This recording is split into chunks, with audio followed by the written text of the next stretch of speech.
I realized everybody was doing that. So, because everybody was doing that, that's my opportunity to leapfrog them. So I have a diet of social media where I am not on during business hours. I do not get on because guess what? That's where my competition is doing. On Facebook, not doing nothing. And guess what? I'm out here grinding for you. Welcome to the Disruptance Podcast. Here are your hosts, Eric Forney and Michael Bounds. Mike, on the show every week, we aim to disrupt the way people think about their business in order to become more profitable and productive. And last week we talked about technology and how technology was disrupting some of the service-based businesses, especially real estate. And so as we kind of piggyback on that, I actually wanted to change course a little bit and talk about trying to go on a technology diet. So I want to disrupt whether or not you could go on a technology diet, and myself included. So in thinking about that, it got me thinking about what apps we use or what technology we're using every day. And so I'm someone who's relied heavily on technology to make my life easier, of course, and more efficient. And I was thinking about, could I go on a technology diet to strip out all of those distractions from the day, and narrow my phone down to 5 to 10 apps or 5 to 10 platforms, and only use those. And so going down this rabbit hole, what I'm wondering is, what technology can you not get rid of? You mentioned diets, and me and diets go really well together. So I've been known to be on diets, but like an app diet, like literally both of us, we run our business, and this has become our office. Yeah. This has become even more than our office. This is literally, we do marketing, we do prospecting, we lead teams, everything with our phones. And that's a challenge. Like, that's the one thing. It literally will take over your life. So how would you be able to get down to 10? You know, Tyler can tell you, I've actually made social media posts about this, and I've said multiple times that I'm going to go to a flip phone. Yeah. And I still do not own a flip phone. Yeah. So I guess the answer is no. Yeah.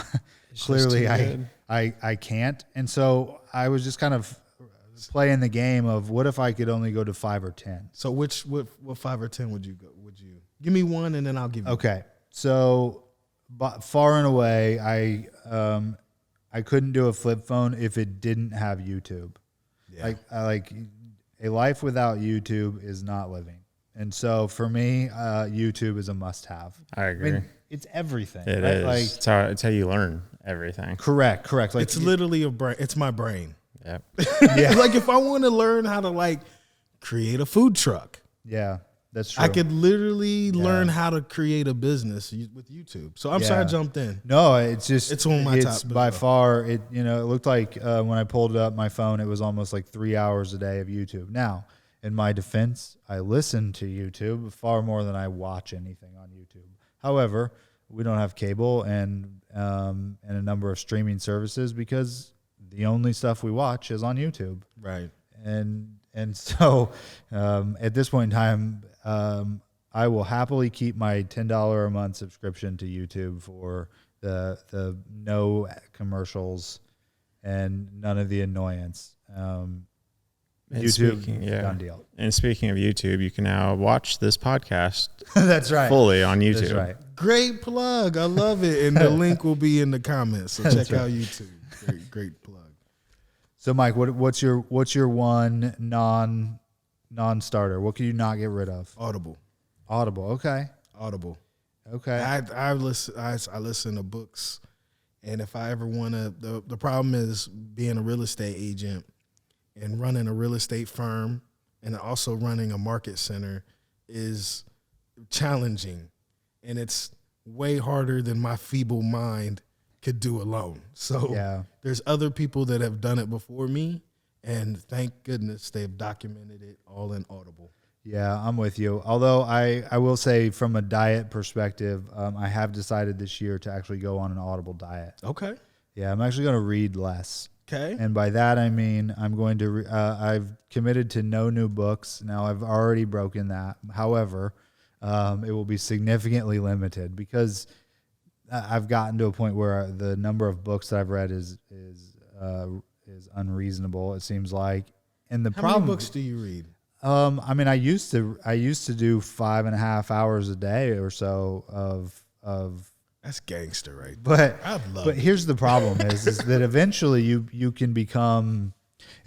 can know a lot, and then almost get to a point where it's hard to apply everything. Got it. It to some degree creates more confusion than it ends up being worth, because knowing without applying is great for trivia night at the bar. Yeah. However, I'm interested in knowing to apply, and so I've decided to cut back on the amount of listening, so that I'm going to go back and re-listen to the things that I've already learned and listened to in order to apply the foundation part. Vertical. So versus going horizontal, you want to go deeper into your understanding. So. Yeah. Because this is the thing, when I'll read something and I read from another person and they say something conflicting, it's because their models are different. Correct. So then you're like, which route do I go? And that's because social science is bullshit science anyway, too. So anyone who wrote a leadership book or a book about social science is just writing it from their isolated perspective. I mean, and the best example of this is Good to Great. Now I'm on a rant. Good to Great. That's fine. This famous leadership book, right? And yet 48% of the companies are out of business. 20 years ago, it was the Bible of how to build a business and how to do leadership, and the companies that were subject in the book are defunct. Yeah. So it's one person's perspective of a course of history. Are there best practices? Of course. Yeah. Don't you start with why? That's right. Don't get me on my Simon Sinek rant, Tyler. Just going to trigger Eric all morning now. That's okay. I love it. I'm going with, you know what? I say that like I'm with you on the confusing piece, because my number 2 I put down was podcasts, because so I put Google Podcasts as my number 2 app that I can't live without, because I've gone to like more of the entertaining route and less of the like tactical knowledge based. Okay. And I've stripped down what I listen to from a learning perspective, but they're like, I'm a huge fan of everything that Wondery has ever made. Oh man, they put stuff together so well. Their podcasts are like incredibly Business Wars. Yeah, so informative and entertaining. So definitely, if there's a Wondery podcast, I want to listen to it. Yeah. And then something else like, which one's that? The one with Stan, 1865. I don't know. There's a Wondery 1865. Really?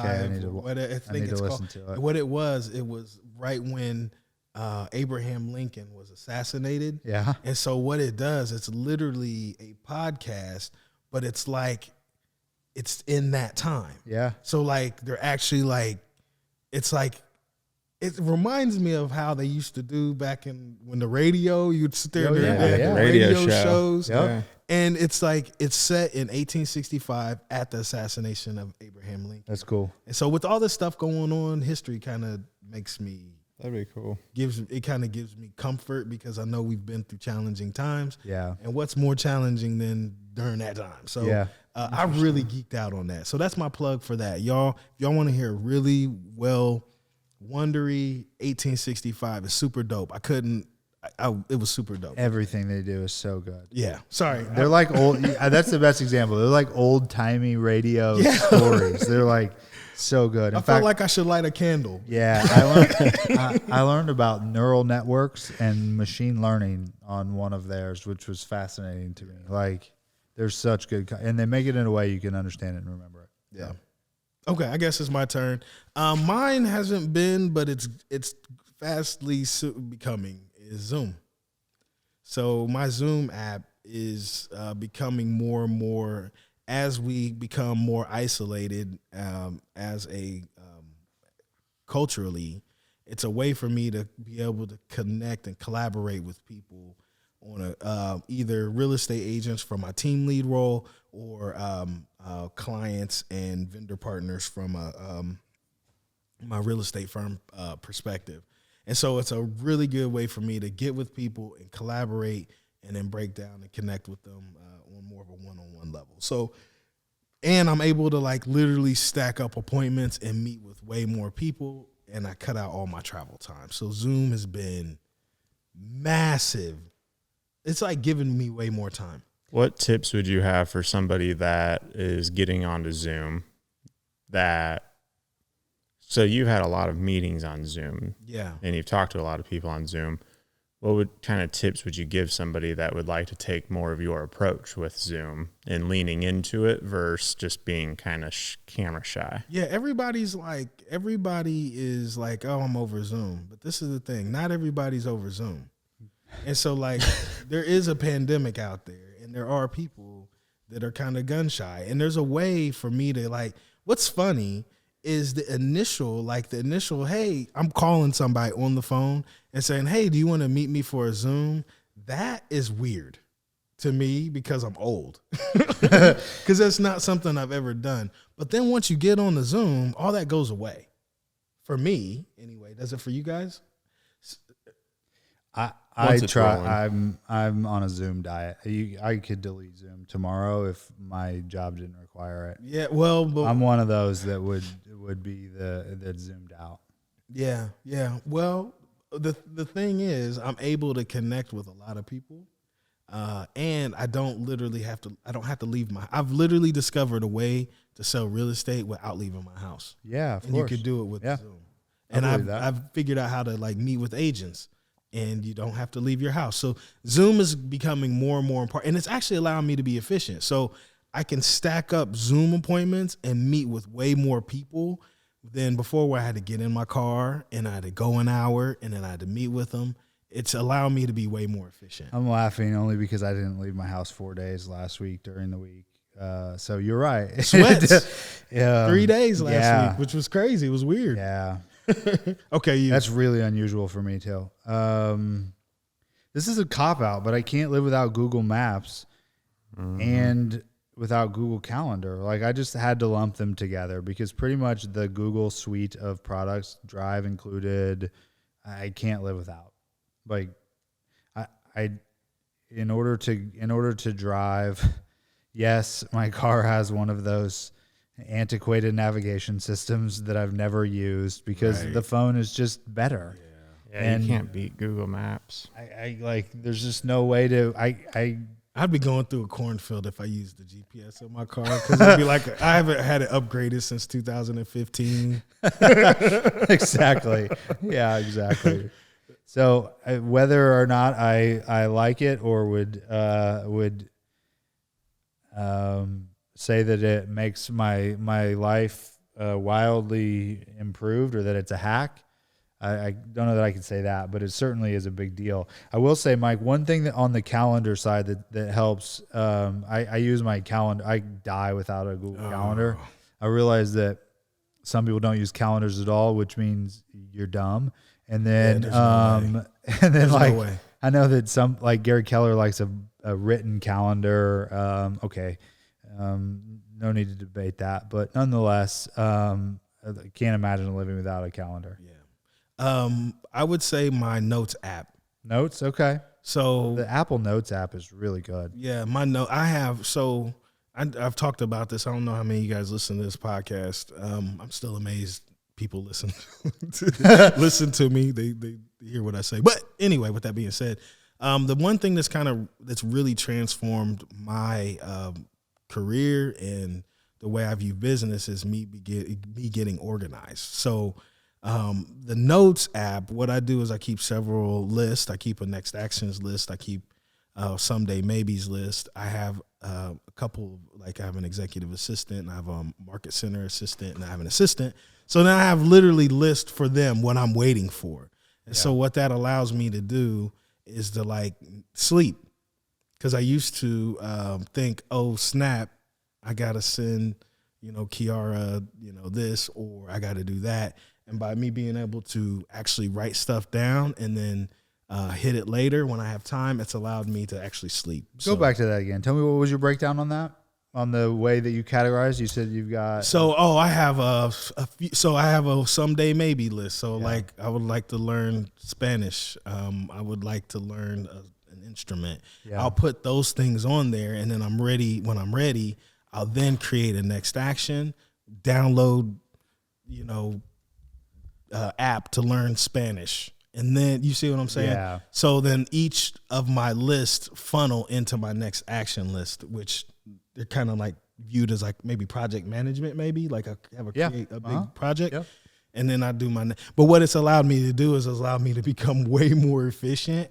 And if I ask, say, somebody to do something, like I have a waiting for Kate list. Okay. And so then I'll put on there, hey, Kate, will you work on, we have a drip campaign that we're kind of working on. That'll be on there. So then next time I'll talk to Kate, I'll review that list. I'm like, oh, I need to ask Kate about this. So that's how things don't slip through the crack. And that's a free app on your phone. And I literally read a book, Get Things Done. And I had that moment of clarity. And by doing that, man, I get a lot of shit done. Yeah. So next, so I just want to confirm. So basically, it's next actions. You got a waiting for a person or waiting for waiting something. for people, and then I have someday a future, someday maybe. And then if I have like a project, so like I want to hire an executive assistant, which I just did. So then I might have like hire, and then I'll just create a next action. Like, okay, what's the next thing I do? I go to Indeed, or I go to. Yep, I like it. Yeah, we use I didn't write it down, but I'll add it to the list here. We use a similar format, although not nearly as effectively, because notes is just easy. However, in a collaborative, in a more collaborative team approach, we use ClickUp. In order to basically have that same list style that you use. I'm a huge proponent of the product. What's the advantage of ClickUp? Oh, because you can then collaborate. So then correct, I can then share that with and my then everything's logged. I love that. All your timestamps are recorded. Any adjustments, I can put at Michael Bounds. Boom. Hey, can you update the status on this? I could write priority. I could put... I'm gonna write this down on my notes list. Look up ClickUp. It's got a lot of utility to it. If there was, the biggest drawback is you could do everything from it, and that sounds ridiculous. Say it's a drawback, but you have to, like, if you could run your entire business and your day on it. Yeah. Where do you start? Yeah. And so that becomes one of the challenges. Is it's like you can do too much with it, to the point where you almost don't know how to build it or where to start.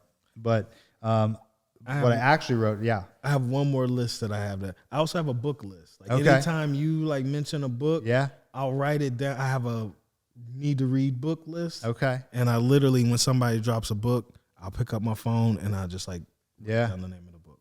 So anyway, I like it. I wrote down every dollar. We've made it a priority to actually take a look at budgeting and being conscious of being adults and budgeting. And so I use two apps for that, Mint, and I like Mint. However, you get a little more insight from Mint as far as like trends, net worth calculators. You get a little more information from it. However, I think from an overall day-to-day spending perspective, every dollar has way more flexibility, and I found to have a more intuitive, user-friendly application. So every dollar is something that I do every single day. Nice. How about you? Got anything? I just added every dollar because budgeting is a good idea. I just wrote it down. Yeah. I spent a lot of time. So what I thought was interesting is both of your guys' first ones that you mentioned were both like information consuming related, like to learn. Yeah. And mine was YouTube was first as well. And it's for the similar reason. And then I had the Notes app that came up because like also whenever I have like an idea of, oh, this is a video idea or this would be a good content idea for this or whatever, I just throw that into a list that I have got like just it's not an organized list near as organized as yours, but I'll just like have it for people and then I'll just throw in ideas or job categories. Otherwise, I've been a big fan of Reddit. So I get on Reddit a lot, just because there's a subreddit for literally everything, and I can learn or just mindlessly scroll just as easily. But what I like about it is like it's just like one big comment section. So then if you're trying to get general pulse for what I mean, I'm just keep circling back to like Wall Street bets from like a couple of weeks ago. But you kind of get a general pulse of like how people feel about something. Yeah. And so I always kind of feel like that's kind of cool. And then TikTok, I definitely consume on TikTok. I would say more than I'd like to admit, but I'm okay with it. You're consuming dance moves, right? Like I consume it all. I go all the way from the dance moves to conspiracies to here's how to make like DIY stuff. So let's just say Audible is a little bit further down than where your guys is probably at. Okay. I'm the only one that said Audible. That's right. I took it off the list. Audible. I have been. All right. For this year. I'd say my thing is my next one is Slack. Okay. So Slack is I can't get into Slack. Tell me why Slack. So I've struggled. Why Slack is because I keep hiring and firing people, and I'm tired of recreating text chains. Okay. And so like what I'm able to do is and also another thing that forced me on the Slack is I now have a virtual assistant in the Philippines. And so now when we're communicating, I can't like, okay, I have an Apple phone. So like everybody has to have Apple in order for that to kind of work right. Well, I'm talking to her on a computer. So Slack is going to allow me to communicate with her, and I don't have to recreate. Like anytime I hire somebody, I don't have to take people off and add them to them and recreate text chains. And it's on desktop too, right? Yep. I can use it on my desktop, and it creates a running total. So like what we do is we have a shout out. So if you sell a house, we have a shout out channel. So we put in there like our client name, all the pertinent information that I need to keep for my spreadsheet, and that's in its own channel. And then I have another channel where like general, like if I want to announce, and I can talk to different people in the different channels. So my sales team is all in one channel. Everybody's in other channels. So I can literally have a conversation with the pertinent people, and I'm not blowing everybody up in a text chain. Is that better than I see it differently now. Why not email? Why not email? It's because like if I need something really quick. So for example, my assistant, every night we do a report card. Yeah. So it comes through in Slack. So I have a report card where everybody knows where they are, and we get 1 million emails. Yeah. So like you get this Slack notification, you know where you are. Gotcha. And that's literally how I hold my crew accountable. And everybody sees that report card. It's like until I started, like before I used to like let people just trust. Yeah. That everybody was looking. People don't look, but I tell you what, they look at that and they see next to their name, they see red, and then they know everybody in the crew sees red next to their name. Yeah. So then they put in the work. If we do that in an email, it's lost because our emails are crazy. Yeah. True. So that's how I use Slack. It's taken the place of our text, and it's allowed me to now I can plug in people from the Philippines, and it keeps a record. So every month I can go back 6 months ago, and I can go back to our sold, and I know every day what things. We use Facebook Messenger, but I think that would work. But the way you're talking about it would work more effectively. I drop documents. My client, she puts a PDF, and she'll send a PDF in there. It's really slick. So it took me I had it for like a year and we just kind of used it sparingly. But what's kind of really driven it is the adoption when we start hiring VAs. Yeah. And that forced me to like adopt it. And now I love it. It's actually pretty sweet. Nice. Yeah, we use Messenger. I mean, it works, but we don't have multiple channels and stuff like that. So I can have different conversations. And then, so say we do a shout out. It's one, sold a house.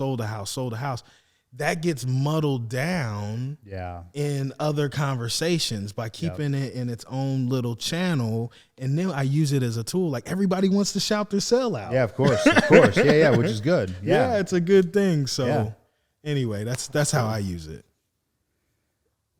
If I were going to actually tell you when I looked at my phone in the last week, if I was going to tell you what app I actually used the most besides YouTube, they would all be cryptocurrency related.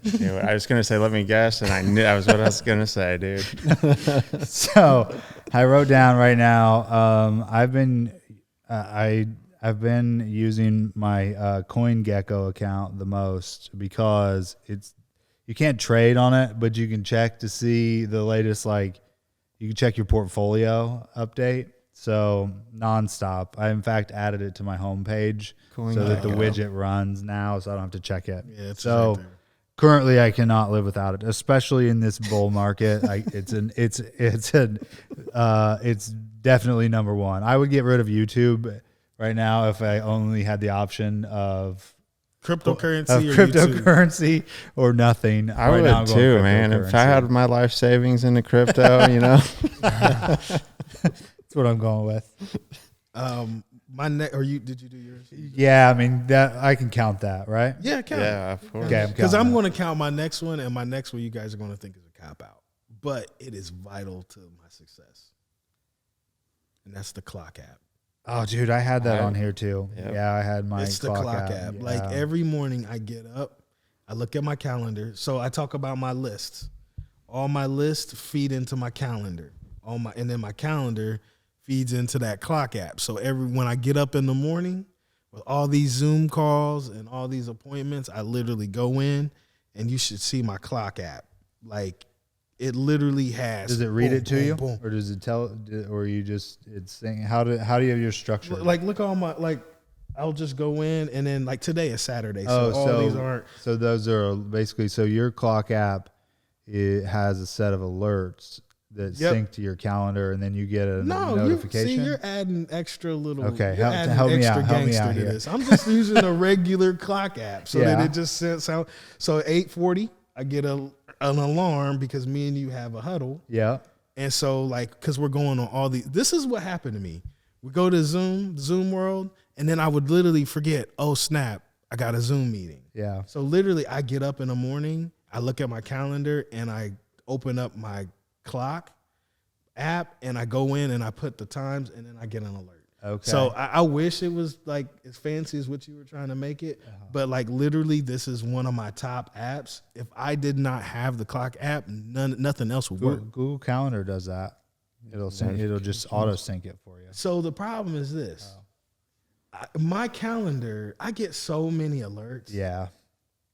You see what I'm saying? I get text messages, I get alerts, I get everything, and it got to the point where you just don't hear them. Yep. So like I literally create this every morning. This siren is oh shoot, I got a Zoom you hear call. the noise, so you have a ring. Okay. So I had to create because my phone is always chirping and dinging. I had to create another alarm so that I would not miss things. So So I wrote down the Google. I've always been a big proponent of Alarmy, because Alarmy with a Y, because you have to solve math problems in order to turn it off. And when I was trying to get in the routine of waking up at 4:30 in the morning, solving math problems will help you wake up. So that's always been my go-to. But the Google Clock has gotten a lot better, and it'll read your calendar to you every morning and tell you what your schedule is going to be now. And then it'll also take Google Assistant and then integrate it into your calendar as well to do that. So we're talking about technology, like, clicking that stuff off early. It is crazy now what the new Google Calendar will do. In fact, I just pulled it up. It will tell you a poem in the morning if you'd like. I used to wake Hudson up with it sometimes by playing him nursery rhymes. That's nice of you. That's awfully sweet. So you can sync your Google Calendar to turn on YouTube to whatever you want to listen to in the morning as well. Like, so you should definitely check out the new Google clock. I need to get in, like, because I'm you just need to take your phone to the Apple store and they can set all that. Siri can do all of it for you via shortcuts. Oh yeah, that's right. It is called shortcuts, right? Yep. Okay. And it syncs it all together, correct? Yep. Yeah. You can do a lot of that stuff with that. But I'm like you, Michael, I haven't spent the time to really set it up. It was so funny is that we were talking about this before. I used to be such an early adopter on technology, and now I feel like I'm get off my lawn guy, because you can't keep up. Yeah, I mean, truly, like, I haven't downloaded Clubhouse, or I mean, there's a new app to do something all the time. I'm still terrible at Twitter. Yeah, like I still haven't figured Twitter out. What is this? 2021? Like we literally had a president with like I'm still not on. I'm on Twitter, but I don't know what I'm doing. I'm just listening to what Shaquille O'Neal has to say or something.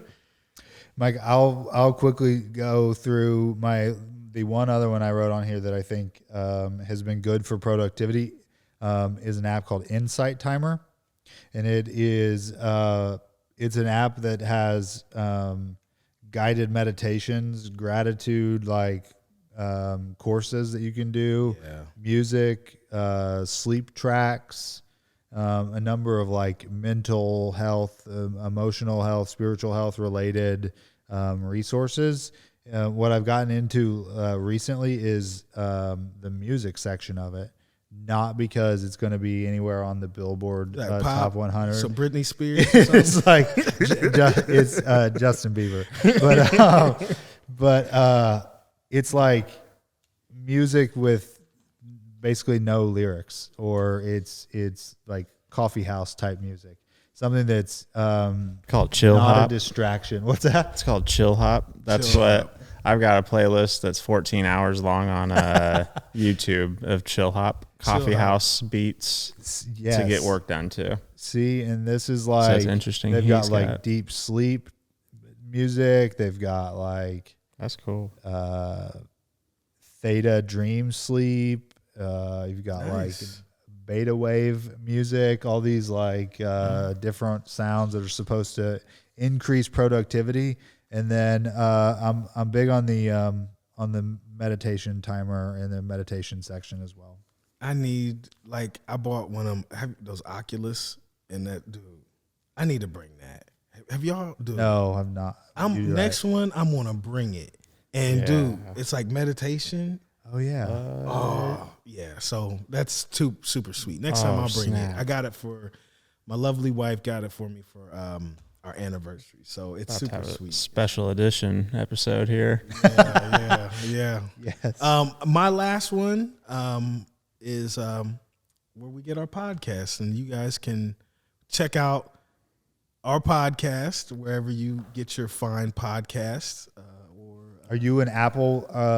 I do Apple and TuneIn. Okay. So, because for some reason this isn't on TuneIn. I don't know. TuneIn. But it's on. I don't know TuneIn either. TuneIn Radio. Okay.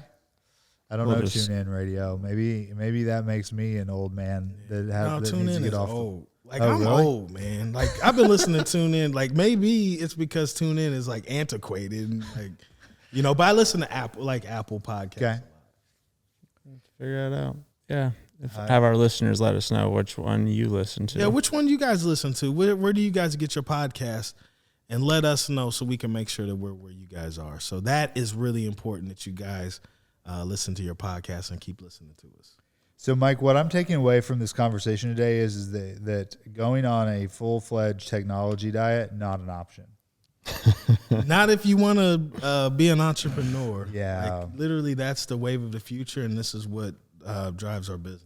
It is funny, right? Because there still is the Warren Buffett of the world with his flip phone. However, there is Warren Buffett who called Bitcoin rat poison. So that's working out really well for him still. Warren Buffett with like 14 interns that all have these for him too. Yeah, that's true. Yeah, that's true. However, I would say you're probably right. Most of the time today, the technology piece is absolutely a must-have. What's interesting is none of us said Facebook or Instagram or Twitter. Interesting. Yeah, I almost said LinkedIn. Okay. Because now that I'm in my new role as team leader at Keller Williams, that's where my constituents are. So I'm spending more and more time on LinkedIn, networking with other agents. Yeah.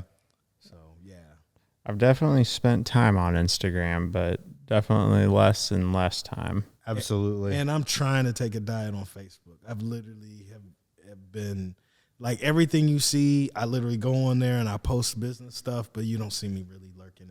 I've been trying to spend less than 30 minutes a day on Facebook. So yeah, it is interesting. I have no idea what the use numbers look like, but it's fascinating that a room of us who spent an awful lot of time on social media and built businesses on social media are spending less and less incremental time on social media. Yeah, so I'm trying. But we're all on YouTube. So would you consider YouTube social media? No. Because there is a comment section. And you can upvote and downvote things. I don't use it like social media. I literally go on there. I use it like Google.